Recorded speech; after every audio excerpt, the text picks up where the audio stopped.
자, 다음 상담 또 이어가 봐야 되겠죠? 전화로 이야기 나눕니다. 시청자님 안녕하세요.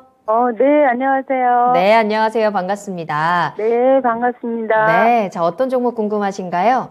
삼성생명 네, 매수가랑 기준은요? 82,000원에 15%. 82,000원에 15%. 네네. 아, 이럴 수가. 삼성생명 요새 진짜 잘 올라오고 있는데 좀만 더 올라가주면 좋겠네요. 네. 어떤 점이 가장 궁금하세요?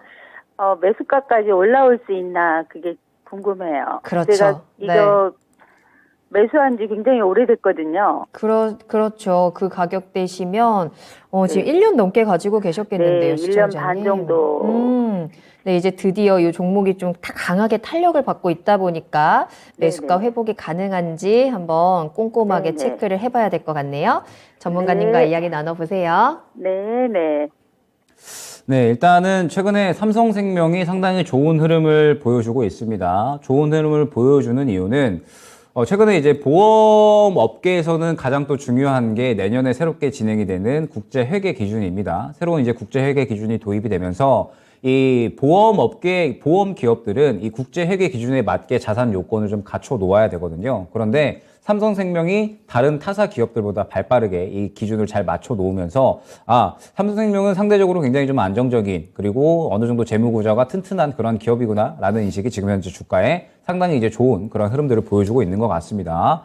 그러면서 최근에 또 이 보험 그리고 이 금융 관련된 종목들이 시장에서 또 좋은 흐름을 보였었죠. 왜 그러냐라고 했더니 어느 정도 이 배당에 대한 기대감도 있고 그 다음에 지금 현재 이 금리 인상에 대한 수혜에 대한 어떤 기대감도 있다라고 봐야 될 것 같습니다. 그런데 지금 현재 이 금융 쪽은 어느 정도 리스크가 있다라고 봐야 될 것 같아요. 왜 그러냐라고 하면 단기적으로는 금리가 올라가는 부분에 대해서 이익성이 어느 정도 나올 수가 있겠지만 다들 알고 계시듯이 경기 침체에 대한 우려감이 조금 더 가중화된다라고 했을 때 경기 침체는 결국에는 기업들의 실적이 좋지 않아지면서 나오게 되는 거거든요. 기업들의 실적이 좋지 않게 나오면서 기업들의 이 재무 구조가 불안정하게 되고요. 기업들의 재무 구조가 불안정하게 되면서 이자 부담 높아지고 상환을 하지 못하게 된다라고 했을 때 금융권까지도 리스크가 번질 수 있는 그러한 우려감들이 지금 현재 전반적인 경기 침체 우려의 원인이다라고 생각을 해주시면 좋을 것 같습니다.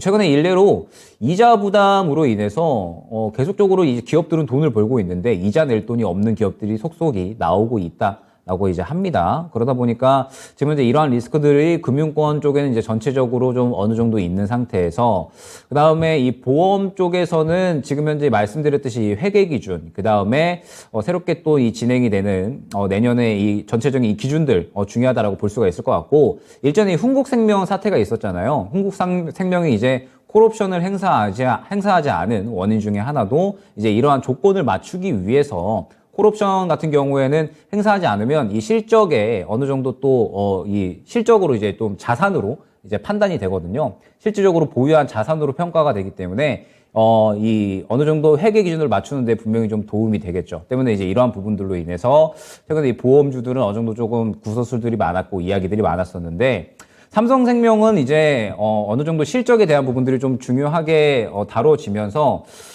추가적으로 삼성생명법에 대한 이야기도 최근에 있었습니다. 삼성생명법이 결국에는 시행이 된다라고 하면은 삼성생명이 보유한 삼성전자 지분을 이제 대부분 좀 매각을 해야 되거든요. 그런데 지금 현재 구간에서 삼성전자의 이 지분을 매각을 했을 때 이 대체할 만한 자산을 찾기가 어렵다라는 점 때문에 실질적인 실이익은 그렇게 크지는 않을 것이다라고 이야기가 나오고 있습니다. 매각하면서 이익은 어느 정도 생길 수는 있으나 결과적으로는 대체할 수 있는 자산 자체는 약간 부족하다라는 뜻이 되겠죠. 그러면은 전체적으로 정리를 했을 때 지금 최근에 이 금융주들, 보험주들은 전체적으로 흐름이 괜찮습니다. 어느 정도 이제 금리가 올라가면서 단기적인 이익성 자체는 괜찮을 수 있으나 경기 침체 우려감으로 인해서 어느 정도 이 리스크는 있다라는 점. 그 다음에 최근에 배당에 대한 어떤 매력도. 그 다음에 이 삼성생명법이 최근에 또 어느 정도 이야기가 있었다라는 부분 정도로 이제 정리를 할 수가 있을 것 같은데 지금 현재 삼성생명은 굉장히 좀 중요한 구간에 도달을 했다라고 이제 볼 수가 있을 것 같아요. 지금 당장에 어떤 뭐 좋은 이야기도 나오고 있고, 그 다음에 내년에 이제 실적도 분명하게 추가적으로 늘어날 것으로는 이제 이야기가 나오고 있지만,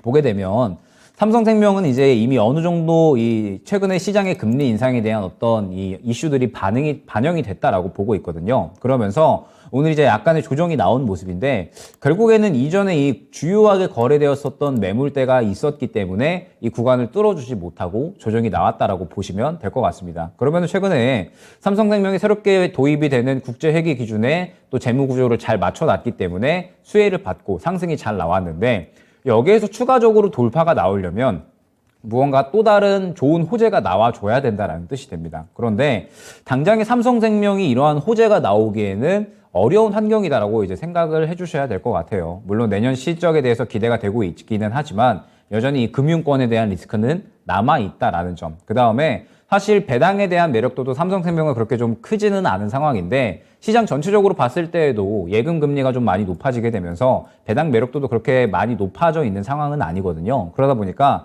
삼성생명이 지금 여기에서 이 구간, 이 매물 구간을 돌파해 줄 만한 추가적인 호재가 과연 나와줄 수 있을까? 사실 보험업계에서는 이 내년에 이 도입이 되는 이 IFRS 17, 새롭게 이 회계 기준이 굉장히 좀 중요한데 이 구간에 대해서 이제 이미 이야기가 많이 되었던 만큼 추가적인 호재가 약간은 나오기는 힘들다라고 봐야 될 것 같습니다. 그러면 지금 구간에서 만약에 추가적으로 이 차익 실현에 대한 매물이 나온다라고 했을 때에는 조정이 약 한 6만 원대까지는 나올 수가 있다라는 점을 염두를 해주셔야 될 것 같아요. 그렇기 때문에 지금 이제 삼성생명 같은 경우에는 만약에 72,500원 구간을 좀 이탈을 한다라고 하면은 단기적으로 7만 원 혹은 6만 원 후반대까지는 조정이 나올 수 있다라는 점을 염두를 해주셔야 될 것 같습니다. 그렇기 때문에 만약에 이 종목을 좀 길게 들고 가기 싫다라고 하시면 어느 정도 이 구간을 이탈을 했을 때에는 약간의 물량을 정리하는 그런 전략이 가능할 것 같고 그 다음에 삼성생명을 결국에는 수익 만회를 하고 손실 만회를 하기 위해서는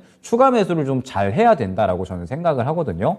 저점 구간이 다시 한번 왔을 때 이 구간에서 추가 매수를 진행을 해서 평단가를 약 한 7만 원 중반대로 낮추고 다시 한번 이 매물대까지 도달을 했을 때 정리하는 전략이 가장 적절할 것 같은데 문제는 뭐냐면 내년에 경기 침체에 대한 부분으로 인해서 금융권의 리스크가 번지게 된다라고 했을 때 아무래도 시간이 오래 걸릴 수가 있다라는 점이 중요할 것 같습니다. 그렇기 때문에 만약에 저라면 삼성생명 같은 경우에는 말씀드렸듯이 지금 이제 이 매물대에 도달을 했기 때문에 이 매물대를 뚫어주면은 다행입니다. 이 매물대를 뚫어주게 된다라고 했을 때에는 추가적으로 이 8만 원 정도까지는 노릴 수가 있을 것 같거든요. 그런데 만약에 현재 매물대를 뚫어주지 못한다라고 하면 차익 실현이 나오면서 다시 한번 7만 원대 혹은 6만 원 후반대까지 떨어질 수 있을 것 같습니다. 그러면은 다시 한번 길게 또 시간을 기다려야 되고 그 다음에 향후에 또 비중이 더욱더 크게 들어갈 수 있는 그런 리스크도 있다 보니까 만약에 이 5일선 부근이죠. 5일선 부근을 이탈을 하면서 어느 정도 차익 실현이 나온다라고 했을 때에는 한 차례 비중 정도는 축소를 해주시는 게 좋지 않을까. 그러면서 향후에 다시 한번 바닥을 잡는다라고 했을 때에는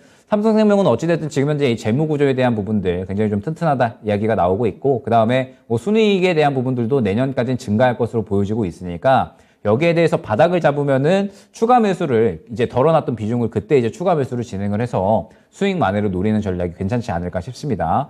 그리고 그러한 타이밍은 지금 현재 이 금융권에 대한 리스크가 어느 정도는 조금 사라졌을 때 내년에 이제 뭐 금리 인하에 대한 이야기가 나온다라고 하면 뭐 그러한 이제 이야기가 나올 때 금융권에 대한 리스크가 어느 정도는 조금 줄어들 때 그때 이제 한번 진행을 해보시는 게 좋을 것 같고 일단 당장에 지금은 어떤 대응을 한다라기보다는 이 5일선 구간은 이탈을 하느냐 아니면은 매물 구간이죠. 74,500원 정도 구간 이 고점 구간은 돌파를 해주느냐를 주요하게 보셔야 될 것 같습니다. 뚫어주면은 추가적으로 수익권 극대화를 좀 노리면서 매수가 근처까지는 한번 이제 기대를 해볼만 하겠지만 만약에 뚫어주지 못하고 이대로 차익 실현이 나온다라고 하면 한 차례 비중 축소 후에 향후에 어느 정도 다시 한번 바닥에서 재매수할 수 있는 구간이 왔을 때 그때 평단가 낮춰서 수익 만회하는 전략 안내드리도록 하겠습니다. 네.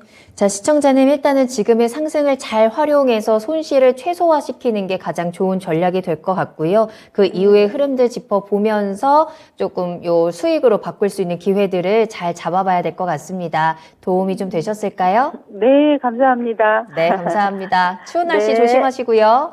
네, 감사합니다. 네. 자, 삼성생명까지 진단 도와드렸고요. 계속해서 김영일 전문가님과 함께합니다.